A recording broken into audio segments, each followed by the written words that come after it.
Hi, hello everyone. Let me introduce myself. I am Dr. Suman Pawar, working as an assistant professor at Dada Patil Mahavidyalaya Karjat in district Ahmednagar. Welcomes you in this learning module.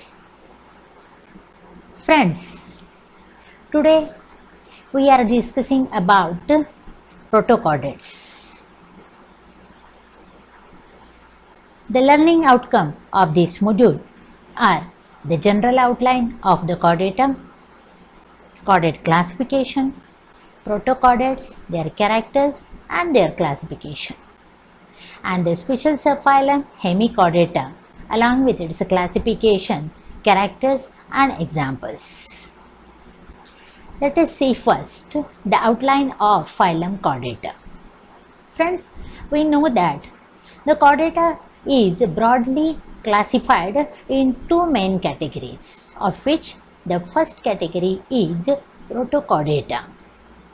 The term itself tells that the protos, that is primitive, and chordata, that is the chordates. These are the primitive chordates as don't have the skull, hence differently named as acraniata.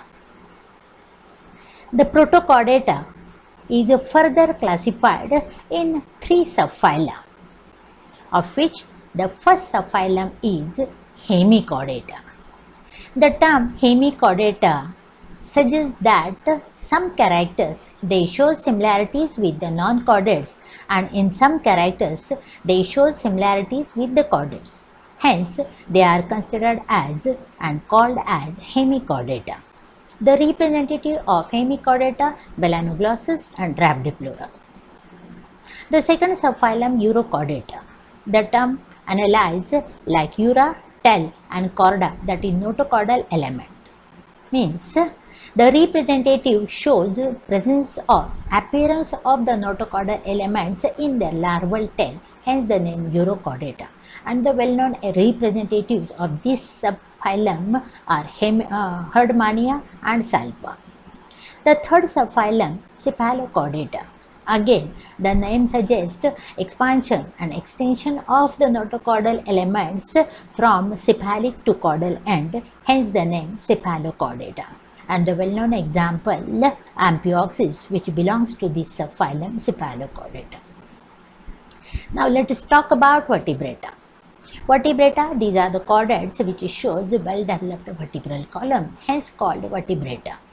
They are differently named as craniata because the anterior expansion of their vertebral column is in the form of the brain box or the skull or cranium, hence they are named differently as craniata.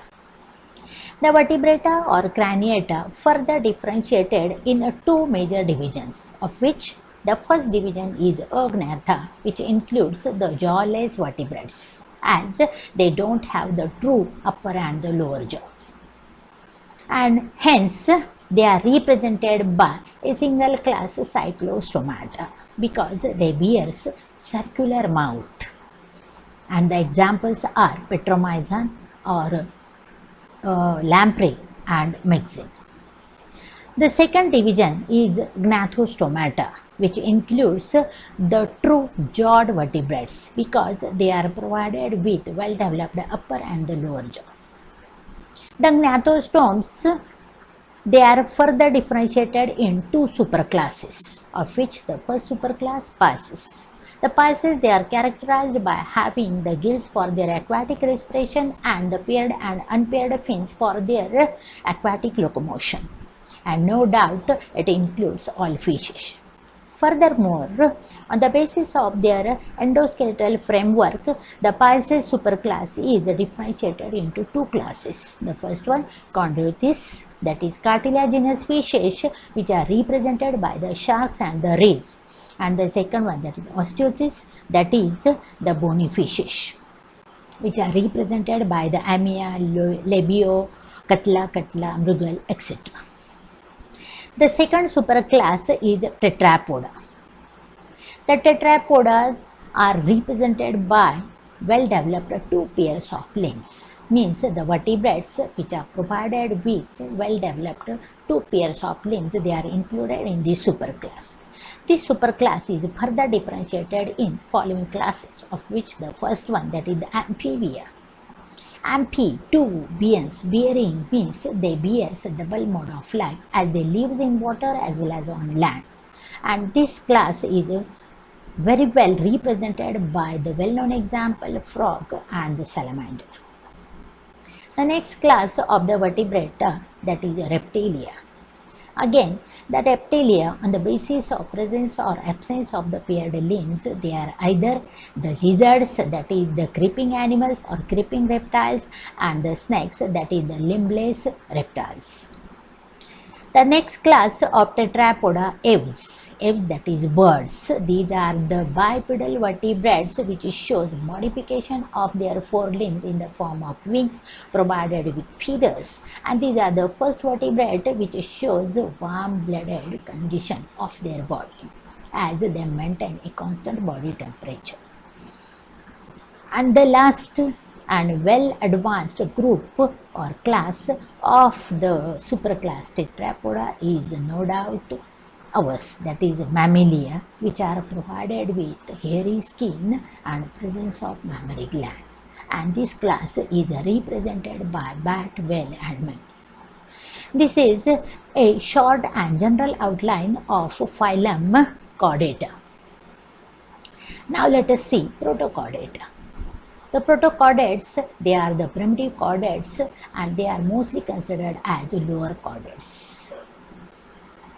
They exhibit or they form a major division in the group Chordata, and they are also known as acraniata as they don't have the skull, cranium or the brain box in their representatives. On the basis of their notochordal status, the Protochordata is further divided into three subphyla, namely the Hemichordata, the Urochordata and the Cephalochordata. Now let us see one by one.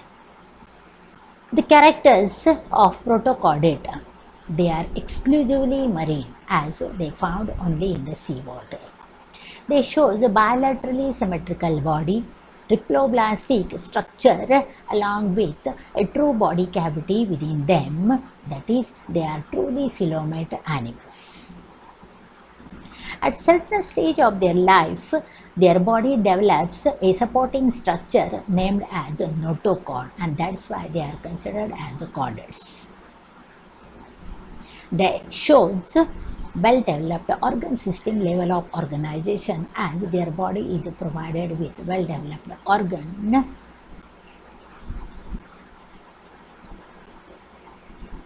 and some of the important and popular examples representing Protochordata are Herdmania, Amphioxus, etc. Now let us see the silent features of Hemichordata. Friends, Hemichordata was previously considered as the subphylum of Protochordata, but recently it has taken a separate position in the Chordata. That's why we are considering here as a separate phylum. Now let us see the general characters of Hemichordata. The hemichordates, they are bilaterally symmetrical, triploblastic and coelomate animals. Triploblastic, that is, their body is made up of 3 germ layers or 3 cell layers. And bilateral symmetry, it is the arrangement of body structures on the right and the left side of the median body axis equally. These are exclusively marine, soft-bodied, vermiform animals. Their body is divided into 3 body regions, namely proboscis, collar and trunk. They show the presence of notochordal only in their buccal diverticulum of proboscis. Their nervous system is simple and normally present in a diffused form, but it exhibits variable forms. It shows a partially open circulatory system. They shows presence of numerous gill slits as the organ of their respiration. Their alimentary canal is either straight or U-shaped, provided with an anus. They feed on fine particles which are present in the marine water through ciliary filter feeding. They show the presence of glomerulus in their proboscis, which functions as their excretory organ.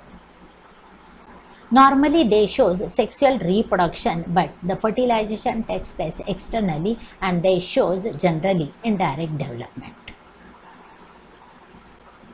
Now, the subphylum Hemichordata further differentiated in 4 classes. We will see one by one. The first class, Entropneusta. The second class, Pterobranchia. The third class, Planktospiroidea, and the fourth class, Graptolita. Let us see the distinguishing characters of the classes one by one. First of all, Entropneusta. Entropneusta, these are the gut-breathed hemichordates, as the gills are located within their gut region in the trunk, hence the term or the name Entropneusta. Let us see the distinguishing characters. These are solitary, that is, singly living, burrowing, marine, worm-like animals. They are commonly called as acorn worms due to their body shapes. Their body is provided with proboscis, collar and trunk, which exhibits the anterior, middle and the posterior part of their body. They are provided with straight alimentary canal along with its terminal anus. They show the presence of numerous gill slits and the gonads. Their sexes are separate and the fertilization takes place externally in the marine water and shows indirect development. And the well-known representative of the Entropneusta, that is Balanoglossus saccoglossus. Here is the diagram of Balanoglossus showing the anterior body region in the form of proboscis. Here is the collar and rest of the body structure. It shows or it exhibits the trunk region, which is provided with the paired gills, as well as here is the genital or the gonadal region. This collar region separates the proboscis and the trunk region from each other. This is the Balanoglossus actually, and here is the Saccoglossus, which shows well-marked collar. The second class, Pterobranchia. Pteron, that is a feathery, and the gills, as it bears feathery gills, hence the name Pterobranchia. These are again solitary or colonial, sessile, remains attached, tuberculous animals. They show the short compact body, which are provided with stalk-like structure for their attachment, thus exhibit their sessile form. They show the presence of shield-shaped proboscis and collar provided with hollow ciliated arms bearing tentacles. They show presence of U-shaped alimentary canal with dorsal anus, which is located near the mouth. They again show the ciliary feeding, and they also show the presence or absence of the gill slits. Their sexes are united or separate and provided with 1 or 2 gonads. The representative of Pterobranchia are Rhabdopleura and Cephalodiscus. Here is the colony of the Rhabdopleura, which shows this shield-like proboscis, which is provided with fine tubercular tentacles.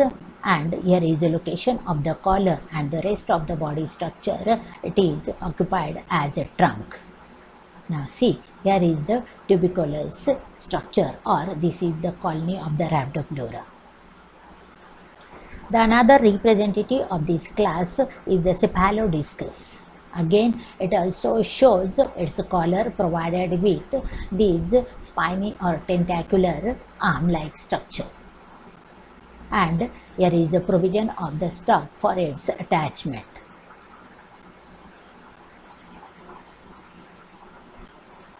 The next class, Planctosporoidea. This class is represented by a pelagic transparent larval form only. It shows spherical body provided with branched ciliated bands on the body surface. It shows the presence of L-shaped elementary canal. And this class is represented by this single larval form, which is named as Planctospera. Now see here, this is the transparent larva which is provided with this ciliary band on its body surface. The next class is Graptolita. This is the extinct class, means the representatives are not alive now, and that's why they are presented in only fossil forms by the name Graptolites. The Graptolites, they show that their tubular chitinous skeleton and colonial habits, which shows the similarities with the previous class representative, that is Rhabdoplura. And the example is Dendrograptus. See here, this is the fossil form. Here is the fossil form of the Dendrograptus, and this is the diagram which shows this dendricular structure. Friends, by this way, in this session we have learned the outline of the chordates, the general characters of Protochordata, then the classification of Protochordata, and furthermore the distinguishing characters and classification of Hemichordata. Friends, I hope you have enjoyed this session and it will be really helpful for you. If you have any question about the video and its content, you can kindly email me on the given address. Thank you for your patient listening.